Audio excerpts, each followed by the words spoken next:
Although we know a lot about light, there are still some mysteries as to how it is truly structured and functions. In this installment of the Primer Fields, we will reveal the true structure of light and thereby unlock some mysteries that have perplexed the world's brightest minds for centuries. You will be shown what is truly behind the dual nature of light. It will be revealed why light has the properties of both a particle and a wave. In other words, it will be shown why light can be proven to consist of discrete units known as photons, and yet have wave properties at the same time. Then we will see this same structure would apply to all electromagnetic radiation as well as all matter.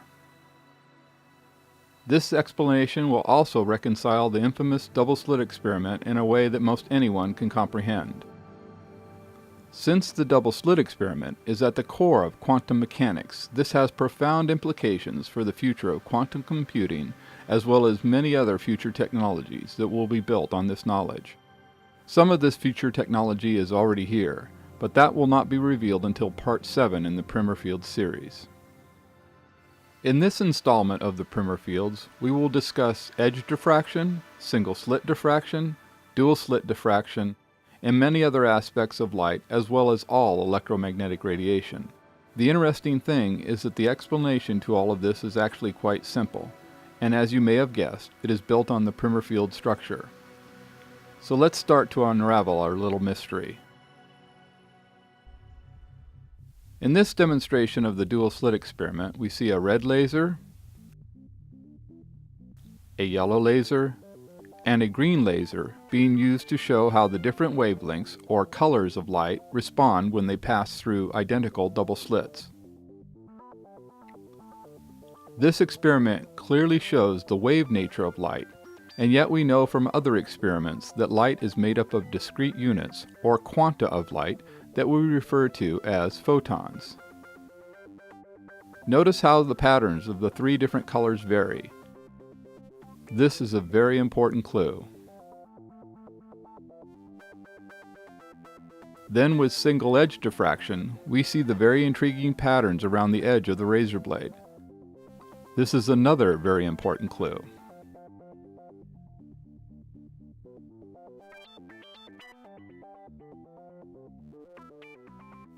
We also have important clues revealed in the continuous spectrum of light that is shown in these single-slit experiments. Experiments that have been undertaken with electrons also have left us with some important clues that will also help us solve this mystery. This chart shows the frequency, wavelength, and energy levels of electromagnetic radiation. This is yet another clue.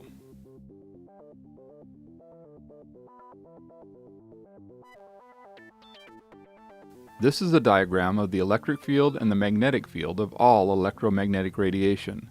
One more clue for us to use.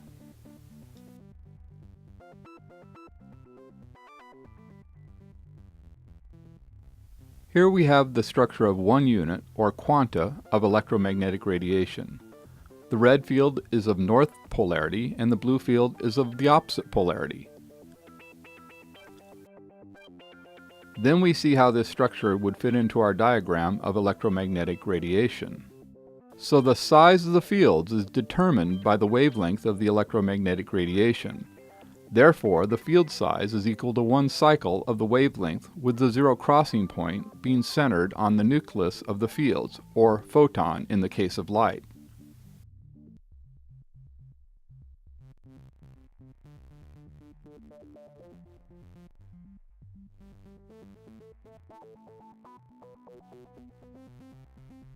Now we are going to take a look at the internal flow within this single photon.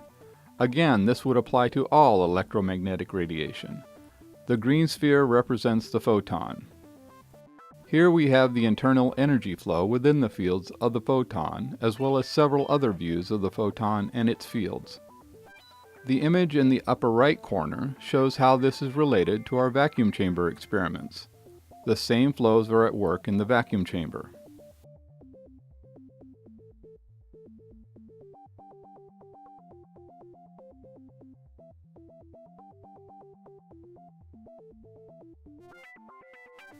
Now around the core of this photon we have the bowl-shaped magnetic field emitters that were first revealed in the Primer Fields Part 2. Then as we zoom in on the core of our photon we see the flip ring and the choke ring. Then notice that the incoming particle flow is not just particles. Each particle flowing within the photon's fields also has the same bowl-shaped magnetic field structure to it as well. So these flowing particles are not really particles at all. They are actually concentrations of energy. These flowing concentrations of energy also have the same internal flowing structure as the photon itself does. The photon is actually a concentration of energy made up of many flowing concentrations of energy, which are made up of many flowing concentrations of energy. How many levels down this repeated pattern goes is unknown. The green circle in this image represents the concentration of energy that we refer to as the photon. But as you can see, there is a lot more to the photon than just the energy concentrated in the middle of the photon's fields. The exact size of the photon in relation to the fields and where it is exactly in relation to the flip rings still needs to be determined. This image is only meant to give you an idea of the overall system and not meant to be an exact scale model.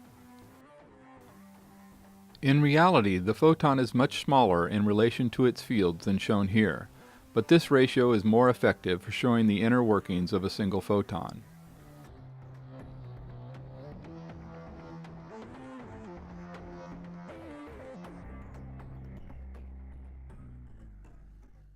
After the incoming concentrations of energy hit the flip ring, they become trapped inside of the green circle, or photon.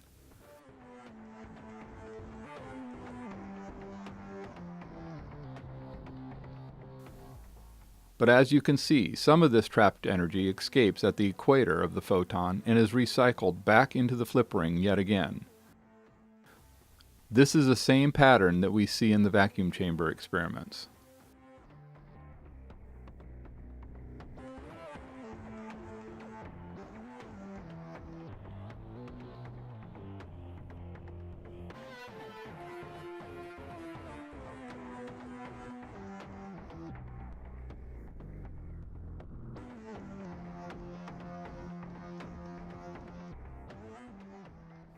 Now let's take our single photon and its fields and put them in a single row with other photons.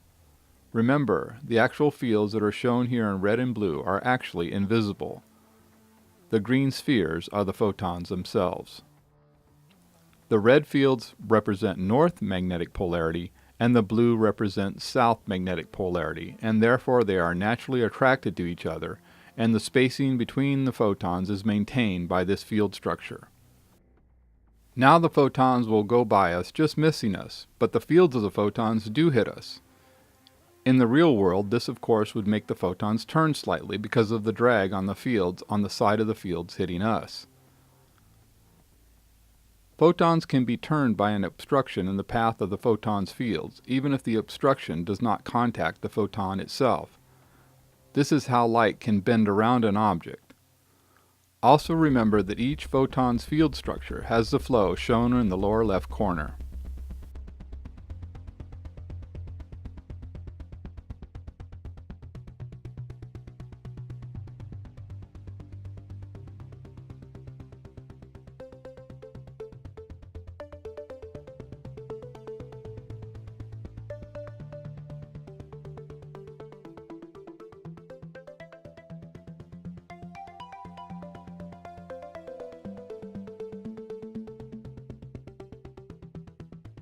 Again we see the diagram of electromagnetic radiation, and you can clearly see how this diagram agrees with the structure of our photons and fields.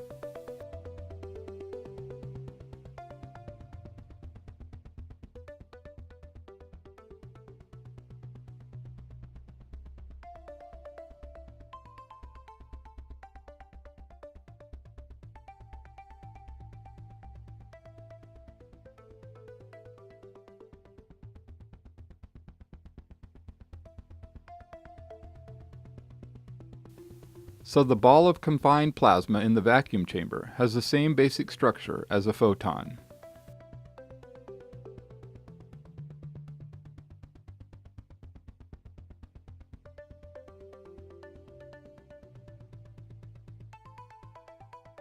Now let's take our white photon and split it up to give us 6 different wavelengths, or colors, of photons. The photons are now shown with the relative sizes and spin rates. This animation is just an approximation to give you the basic concept, and not meant to be an accurate scale model. The important thing to note is that the smaller the photon, the higher the spin rate. This would apply to all electromagnetic radiation.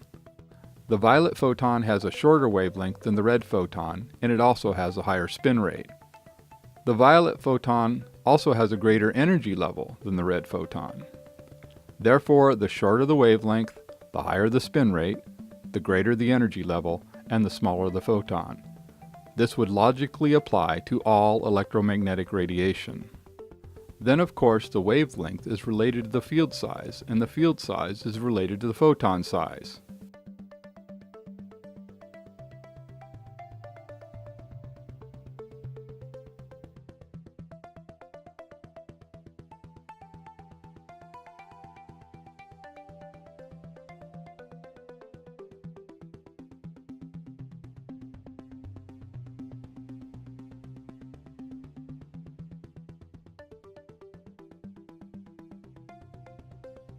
Let's do a quick review of the internal flowing energy structure of a single photon before we move forward.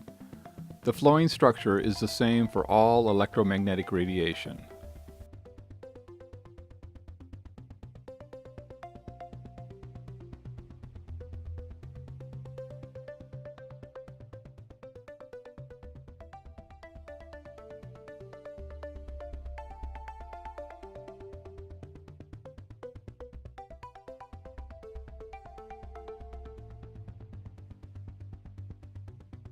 Once more, we see that wavelength is related to field size.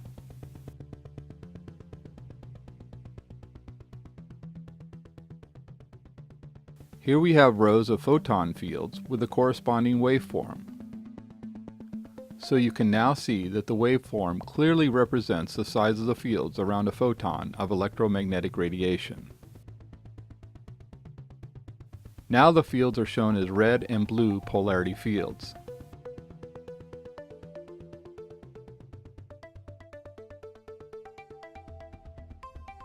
This image represents what happens to the fields as a row of photons pass through the glass. Notice how the fields are compressed as they pass through the glass. Remember that the fields are actually invisible.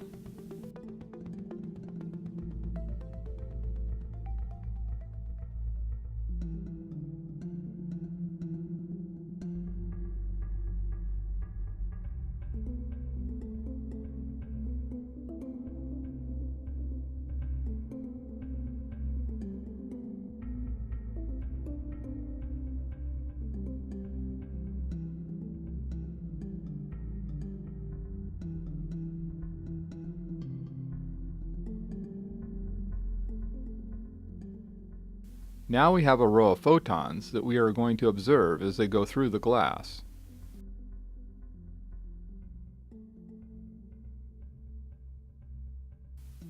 Let's attach a light speed indicator to one of the photons to keep track of its speed. Watch as the photon decelerates as it enters the glass.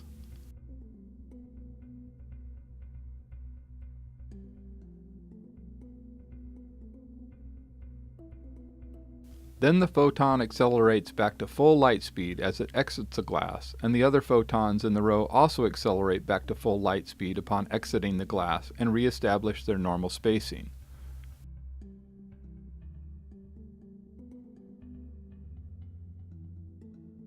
Now we are going to have a race between two rows of photons. Only one row of photons is going to pass through the glass.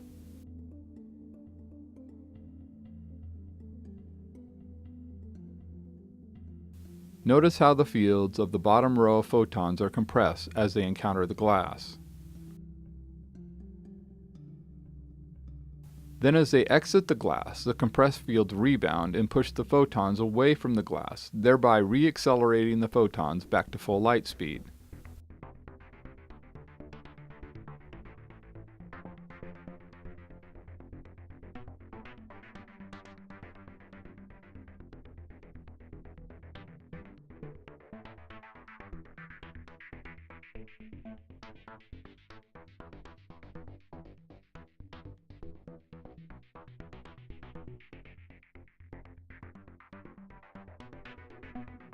Let's have another race between rows of photons.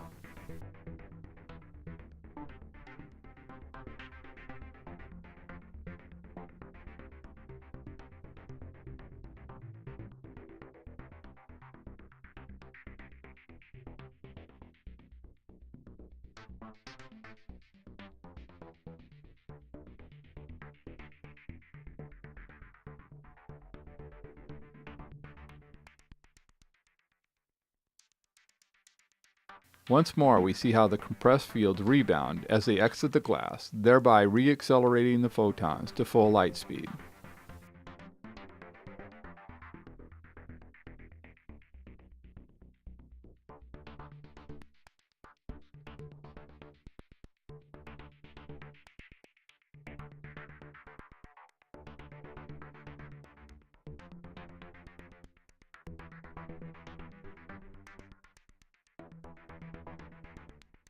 This compressed field rebound is what is responsible for the movement of the optical fiber in the video to the upper left.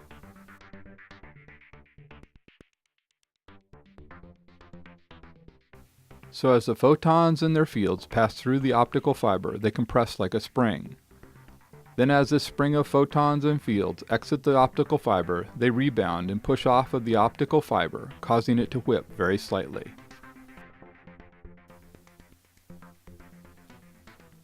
So as you can see, light actually pushes off of glass as it exits the glass.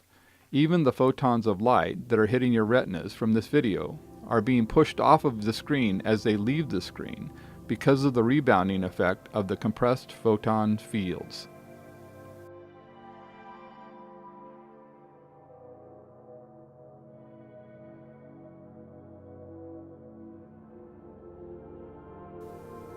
Then again, the size of the fields of a photon are determined by the wavelength of a photon.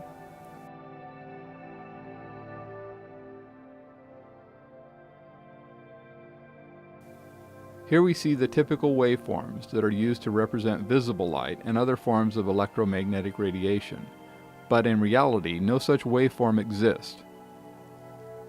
The waveforms are useful for discussing electromagnetic radiation, but light and other electromagnetic radiation does not move in a waveform pattern. In other words, light does not go up and down, or wiggle. Once more, we see that one wavelength is equal to the size of the fields.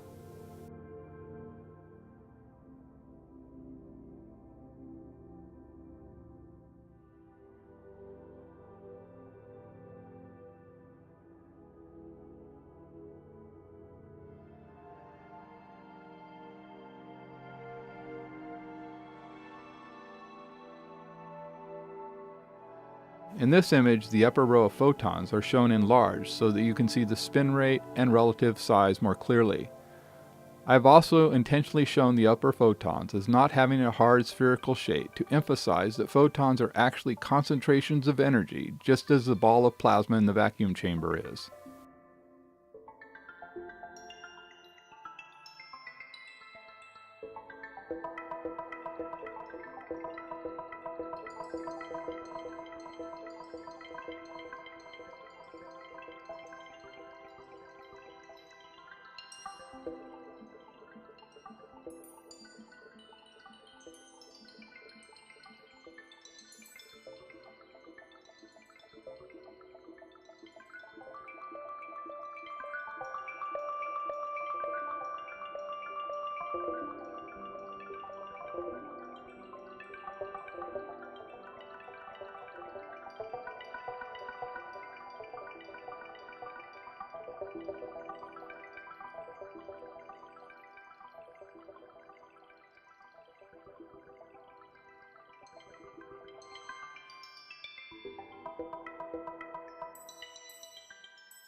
Now we are going to see why light of different wavelengths have different angles of refraction. In other words, why we get a spectrum of colors when we shine white light through a glass prism.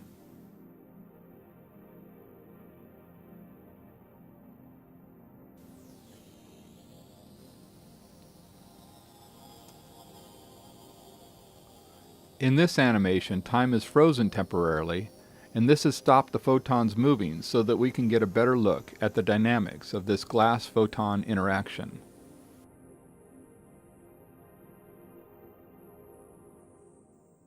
As the row of photon fields enter the glass prism, we see that the different colors refract or bend at different angles.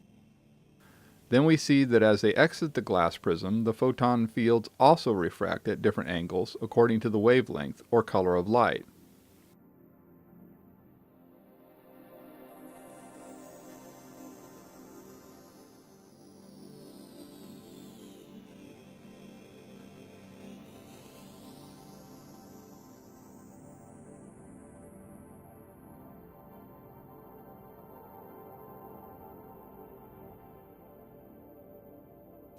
Clearly the light refracts at the surface of the glass prism, and the photon fields highlighted in white are what we want to focus on.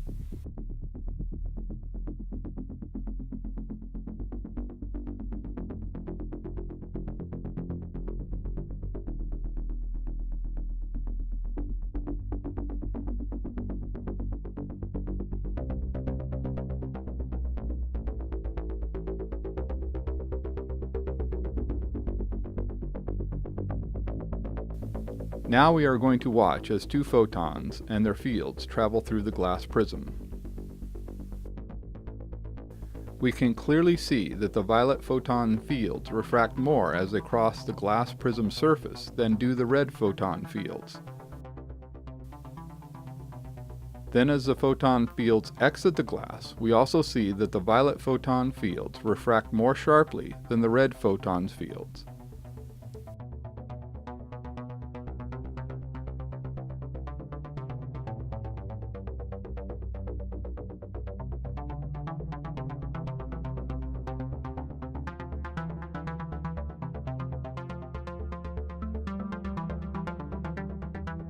This time we are going to zoom in to watch as the photon fields enter the glass prism.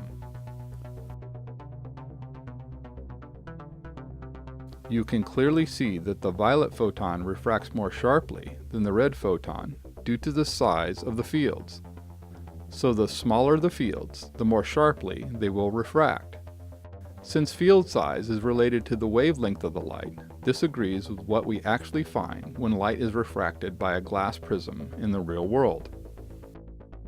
Let's watch as the red photon fields enter the glass prism. Notice how the leading edge of the photon's fields hit the glass first, and this turns the photons as it enters the glass. Then as the photon enters the glass, the fields are compressed, just as we saw in the photon races we ran just a bit earlier.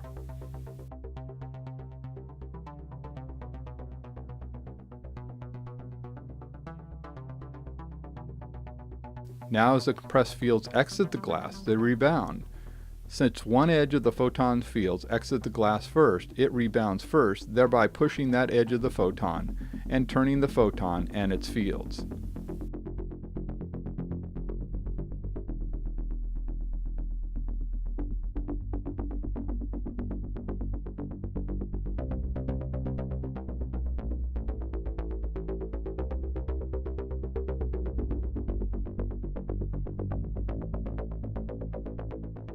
Again we see the red and violet photon fields as they pass through the glass prism.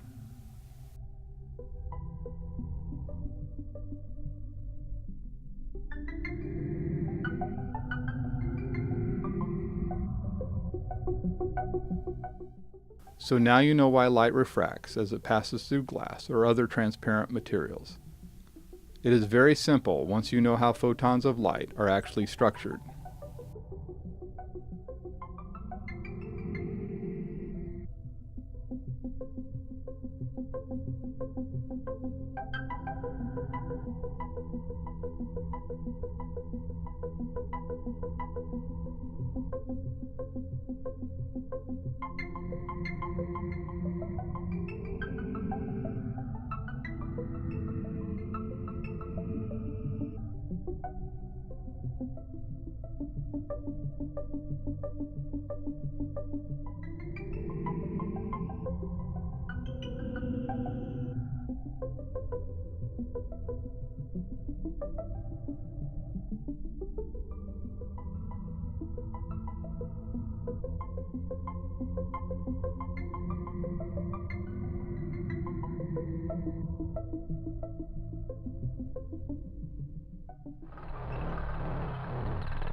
Again, we see that the fields around a photon are of opposite polarity.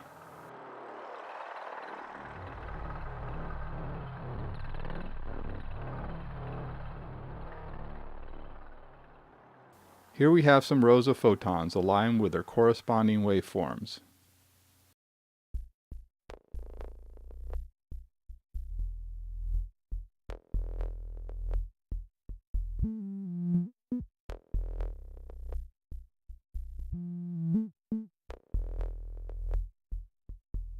Now we are going to overlap the rows of photons. When waveforms align with each other, they are referred to as being in phase.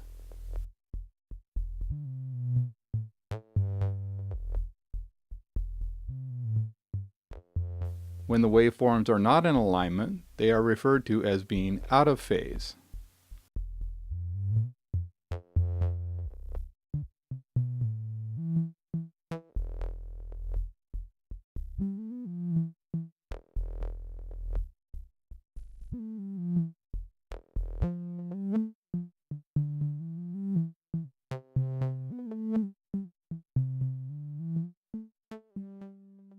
When the photons' fields overlap in phase, the red polarity fields line up with each other, and the blue polarity fields line up with each other. This results in an increase in energy, and the photons shine more brightly. This is referred to as constructive interference. When the photon fields overlap out of phase, the fields of opposite polarity line up with each other, and the energy flow of the red field cancels out the energy flow of the blue field. This results in no energy going to the overlapping photons, and they therefore emit no light. In other words, both photons go out when they line up out of phase. This is referred to as destructive interference. As the photon fields continue to move, we see the constructive and destructive interference.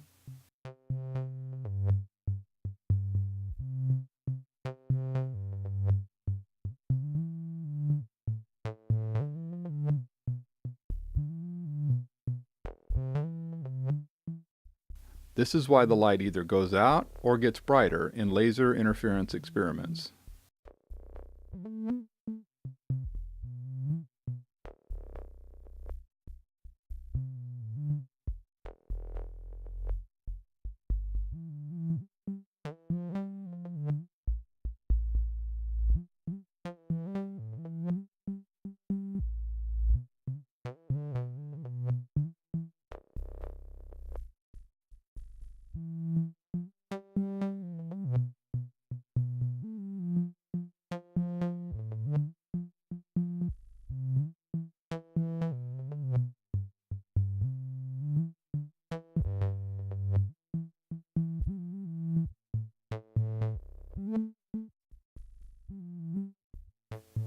You can see that this is not a simple on-off situation. The more the overlapping fields line up in phase, the brighter the photon will shine. Then the closer the fields line up out of phase, the more the photon dims. This is why there are not sharp cutoffs in the interference patterns. There is a gradual transition from light to dark in the interference patterns because of this effect.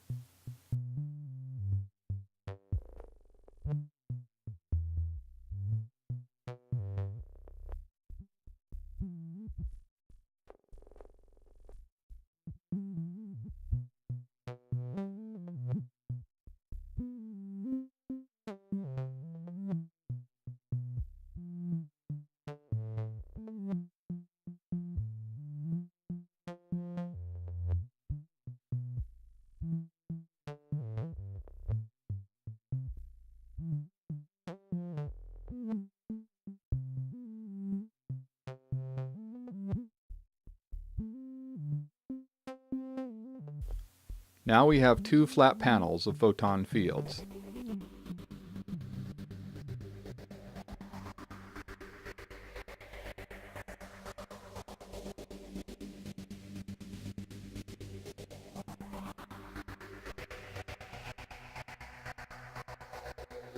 Notice that the panel of photon fields on the right can rotate.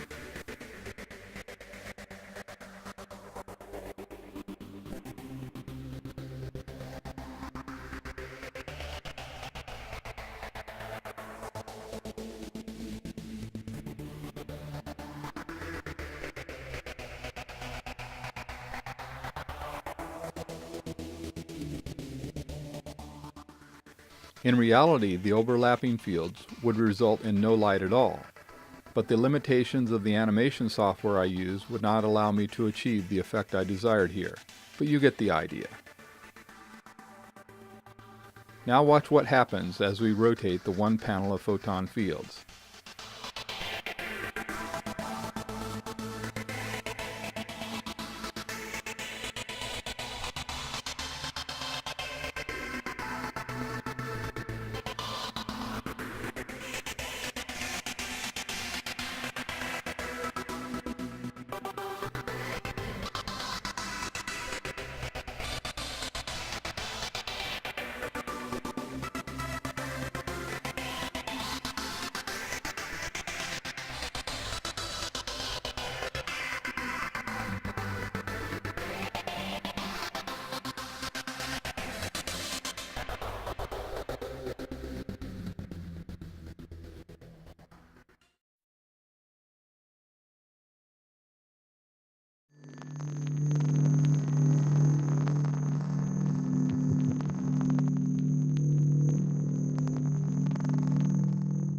Now let's get to edge diffraction. Notice the intriguing patterns around the edge of the razor blade.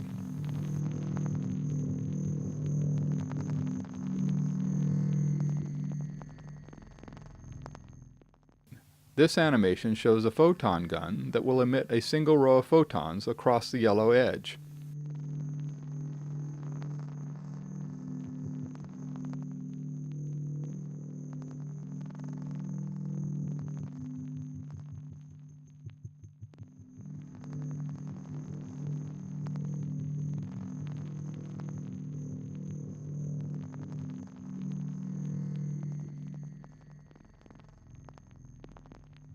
Notice that the more the photon fields hit the edge, the more the photon and its fields are refracted.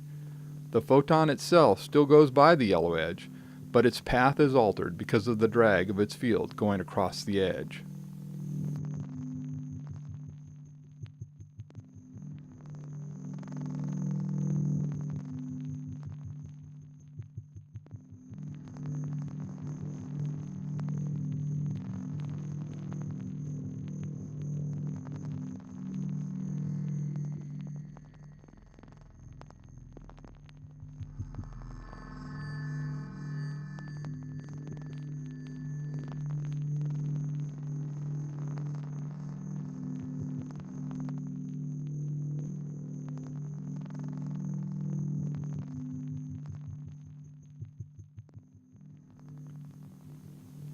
So if we have photon fields crossing the yellow edge at various levels, we will get a range of diffraction, as shown here.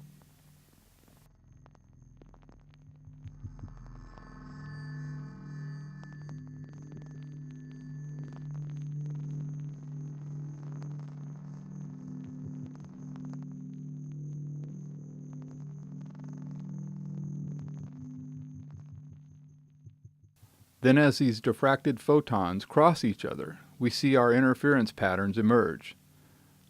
This is the reason we see these interference patterns around the edge of the razor blade.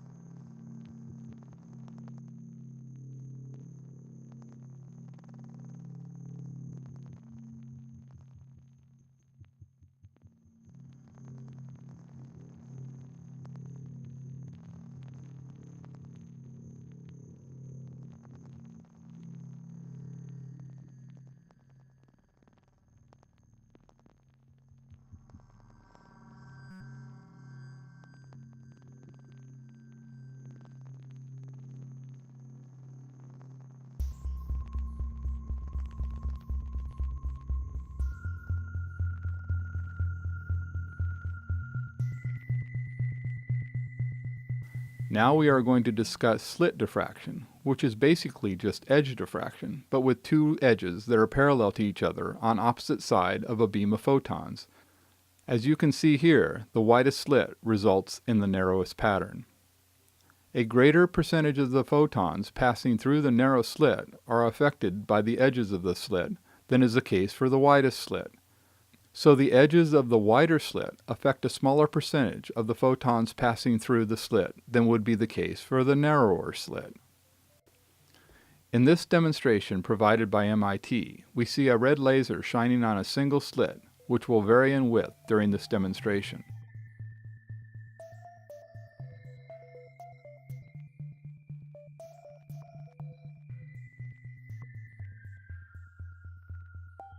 So as the slit width increases, the pattern becomes narrower.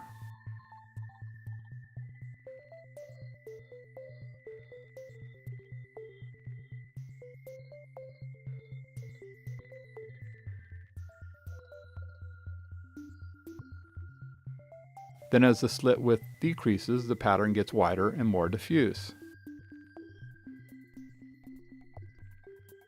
Here we see our photon gun again, but this time our photon gun has been modified to emit 2 rows of photons with their fields at the same time.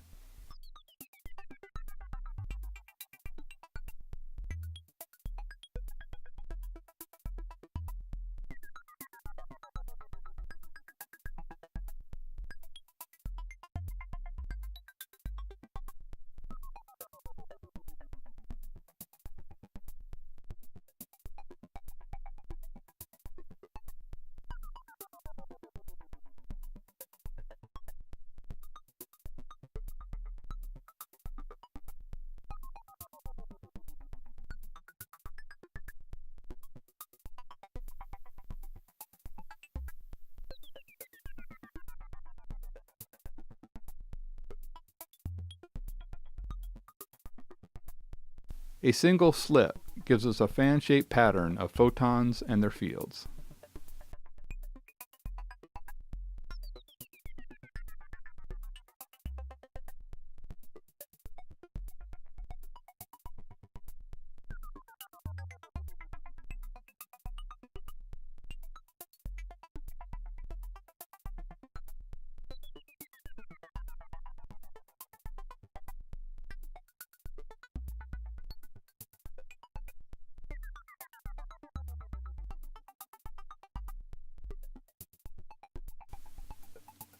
Now let's see what would happen if we had 2 slits with photons passing through them. The distance between the slits is varied so that we can observe changes in the interference pattern. These interference patterns are the result of constructive and destructive interference. Now you know the true cause of the perceived dual nature of light. The fields around the photon obviously result in the wave-like behavior of light and other electromagnetic radiation. But we still have an issue with the double slit experiment that we need to address. The interference pattern still shows up even if we fire single photons or single electrons through the dual slits. The photon or electron seems to interfere with itself, but how can that be? Up until this point, I have been showing you a simplified version of how the fields are truly structured in order to avoid confusion. There is a lot more to these fields than just what you have seen thus far. Now it's going to get a little more complicated as we start to discuss how these magnetic fields overlap each other and interact with each other.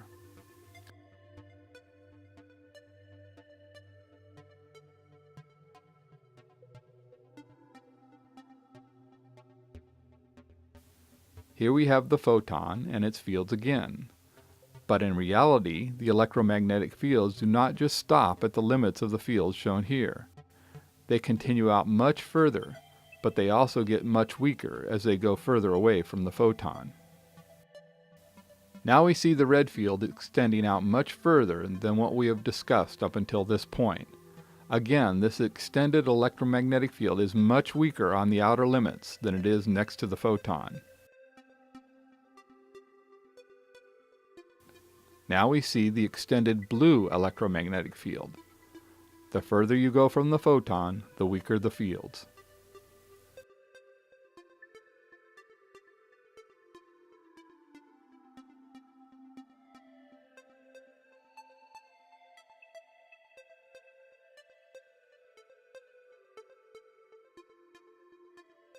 Notice the interesting similarity to the wave function of hydrogen 421.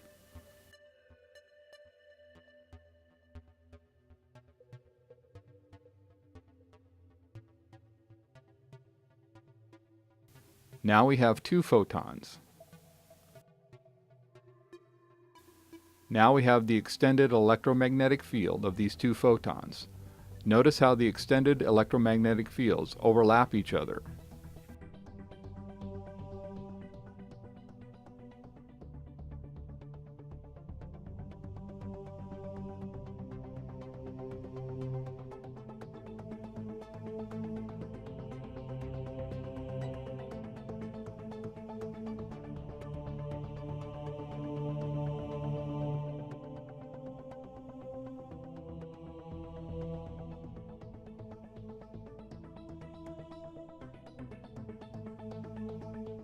Here we see the extended fields represented in wireframe. Now we see the extended fields overlapping each other. Let's add some photons and fields so that we have a row of photons and fields. Here we have one set of extended electromagnetic fields, and then two sets of extended electromagnetic fields.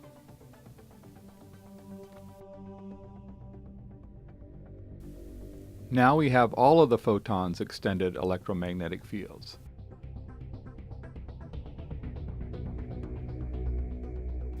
You can see why I have avoided discussing these extended electromagnetic fields until now.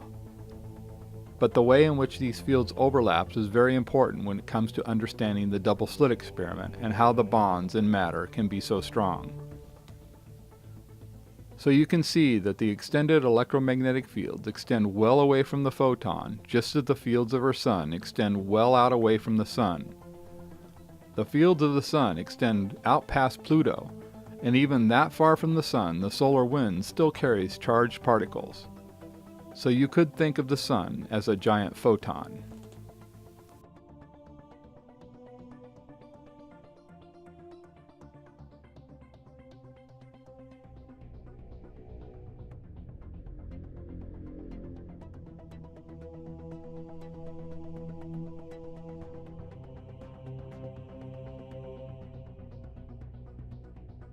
Again, we have a single photon with its extended electromagnetic fields.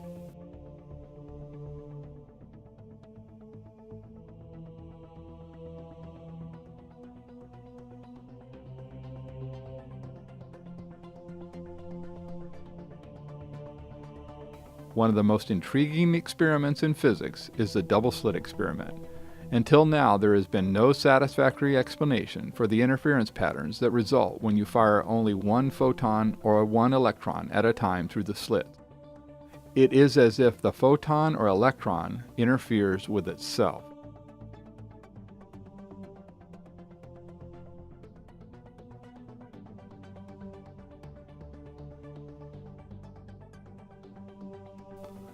But this apparent paradox is resolved when you understand that photons and electrons are not just balls of condensed energy. Photons and electrons are also surrounded by their electromagnetic fields that are much larger, and there is energy flowing in these extended electromagnetic fields.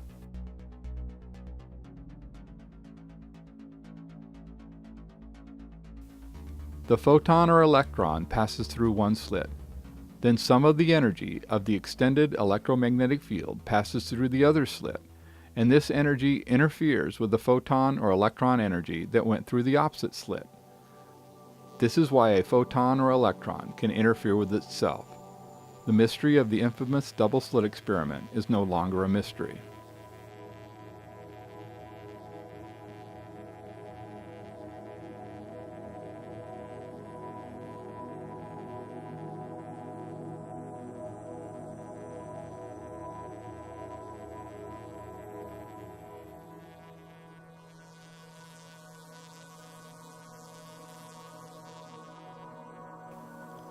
That brings us to the end of the Primer Fields Part 3. I am currently planning a total of 7 installments to properly cover the basics of the primer fields and the implications they have on our world. So we have 3 down and 4 to go.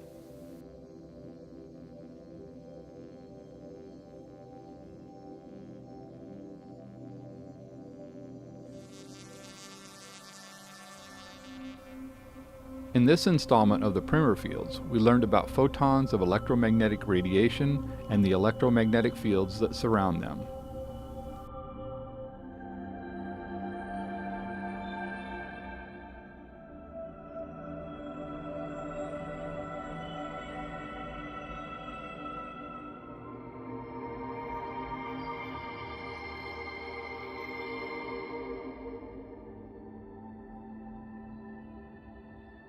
We saw the true cause of constructive and destructive interference.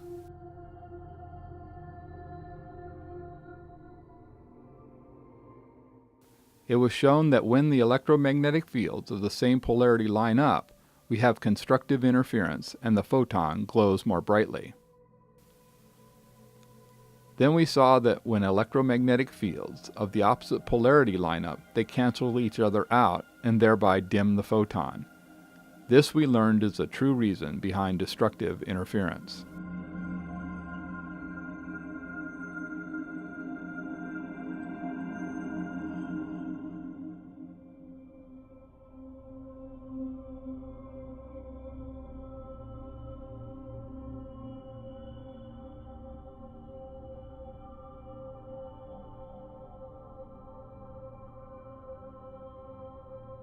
We saw how a sharp edge could cause photons of light to diffract around the edge and give us the intriguing interference patterns we see here.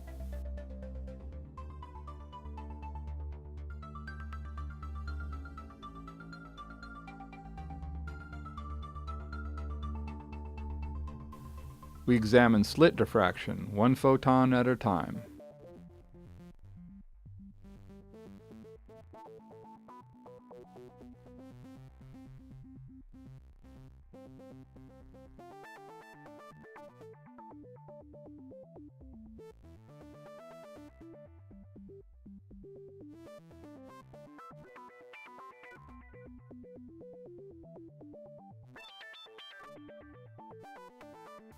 The reason that light slows down in glass and then accelerates back to full speed on exiting the glass was shown.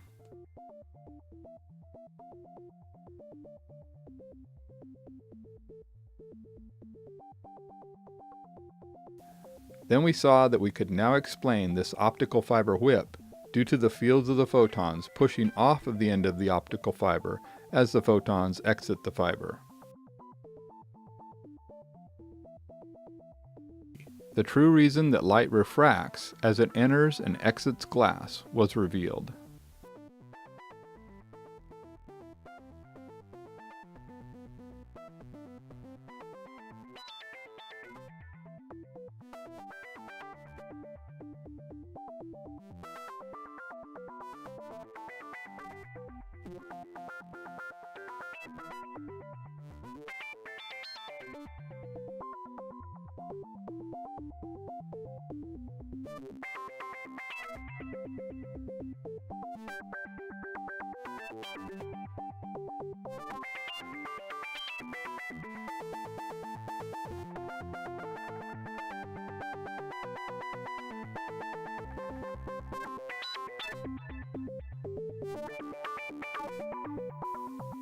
We saw that the angle of refraction for photons is determined by their field size.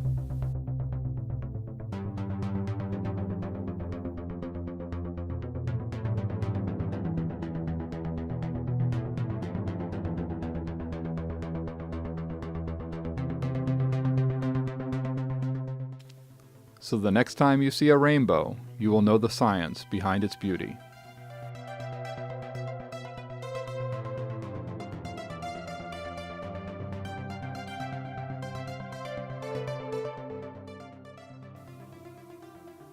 Then we ended by solving the long-standing mystery of the infamous double-slit experiment.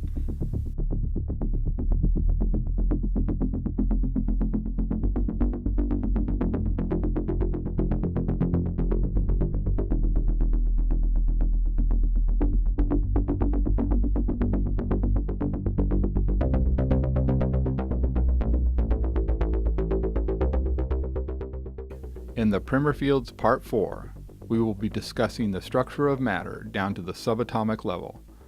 Now it's going to get really interesting.